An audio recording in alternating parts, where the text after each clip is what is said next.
Nah, melihat ini semua ya, saya jadi kepikiran, entah kenapa ya, semenjak Partai Nasdem mendeklarasikan Anies Baswedan sebagai capresnya, justru badai masalah itu terus menghantam Partai Nasdem. Makanya tidak heran ketika Partai Nasdem memutuskan untuk deklarasi Anies Baswedan sebagai capresnya ya, maka suara Partai Nasdem pun ini langsung terjun bebas alias anjlok. Iya, sebenarnya kan yang saya ajak kita merefleksi ulang ini kan, kenapa kekacauan sistem ini terjadi,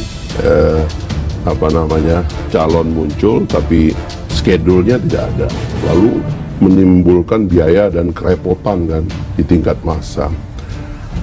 Nah, lagi-lagi ini saya bilang sistemnya nggak ada gitu.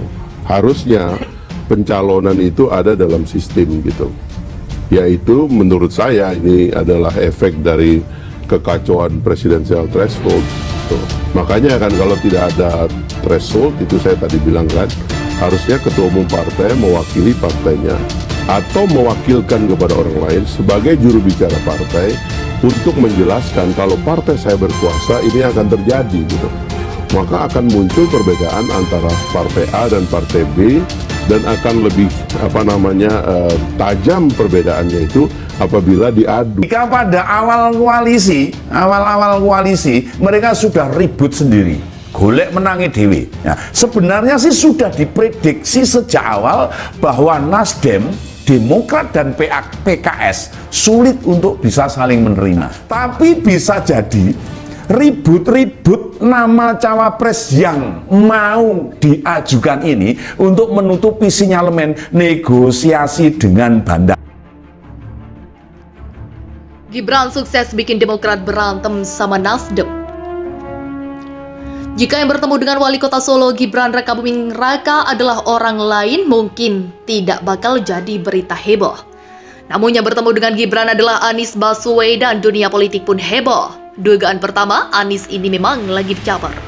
Cari perhatian seperti yang sudah saya sampaikan dalam video sebelumnya, ada PR besar yang diemban Anies, yakni bagaimana caranya agar elektabilitas dirinya terus terjaga karena masih ada waktu cukup panjang, lebih dari 1 tahun hingga sampai ke Pilpres 2024. Berhubung sudah tidak lagi menjadi gubernur, maka Anies perlu jungkir balik untuk tetap eksis, apalagi kan koalisi partai yang mengusung Anies Nyapres masih belum terbentuk, yang deklarasikan baru Nasdem. Itu tidak ada artinya untuk benar-benar maju Nyapres, maka wajar saja ketika Anies kemudian menemui Gibran. Terlihat akrab dengan Gibran, bahkan memuji-muji Gibran. Ya, supaya masuk berita dong. Apapun yang terjadi dengan anak presiden pasti jadi berita. Pertemuannya berlangsung sekitar 40 menit secara tertutup, itu jadi bikin penasaran publik.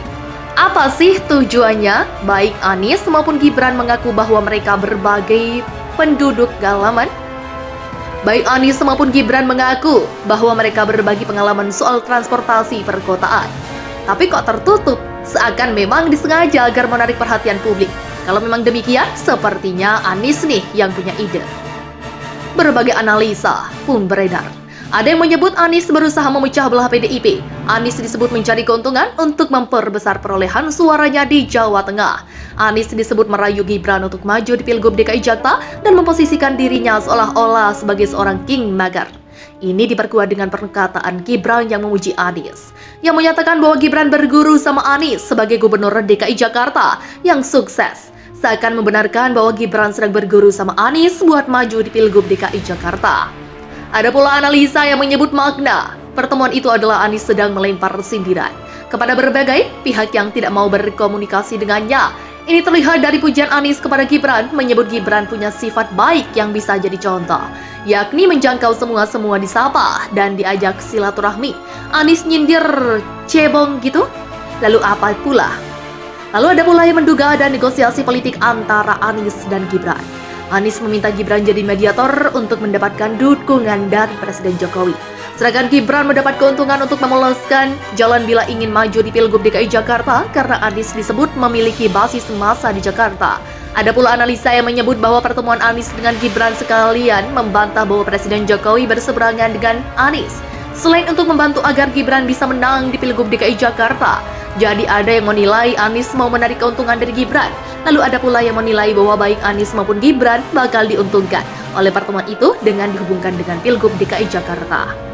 Saya sih tidak yakin bahwa Gibran bisa mengambil keuntungan dari Anies jika memang mau maju di Pilgub DKI Jakarta.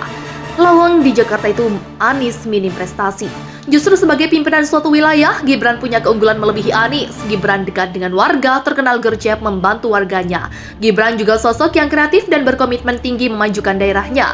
Sudah banyak contohnya. Jadi saya kira Gibran hanya mengikuti arus saja.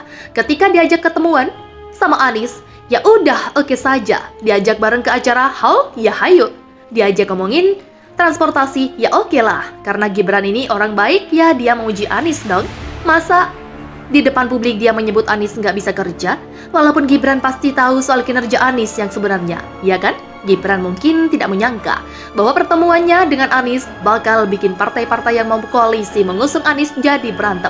Bahkan Anies sendiri juga mungkin sama-sama tidak menyangka kalau efek pertemuannya dengan Gibran bakal membawa masalah buat dirinya sendiri. Nasdem entah karena sudah gemes karena koalisi nggak jadi-jadi terbentuk, yang alot gara-gara sulitnya menentukan siapa cawapres buat Anies. Yang tahu bagaimana kualitas AHY maupun Aher sebagai cawapres yang masing-masing diajukan oleh Demokrat dan PKS yang maunya agar cawapres itu dari luar partai saja, agar jadi adil gitu. Dan agar koalisi cepat terbentuk, entah karena Nasdem ini ingin menunjukkan ke Demokrat bahwa AHY itu nggak bakal mampu jadi cawapres. Karena sama Gibran pun kalah, Nasdem kemudian mengambil momen pertemuan Anies dan Gibran untuk menyatakan bahwa Gibran itu pantas buat jadi cawapresnya Anies. Gibran disebut Nasdem memenuhi kualifikasi menjadi cawapres pendamping Anies. Pernyataan Nasdem ini memang bisa bikin kuping para petinggi Demokrat panas. Soal cawapres ini sudah lumayan lama ya. Anies sudah memberikan kriterianya. Baik Anies maupun Nasdem tidak pernah menyatakan bahwa AHY memenuhi kriteria itu. Malah Anies bilang belum ada yang memenuhi kriteria itu. Lah, kok mendadak Nasdem bilang bahwa Gibran memenuhi syarat buat jadi cawapres Anies. Artinya Gibran dianggap jauh melebihi AHY dong.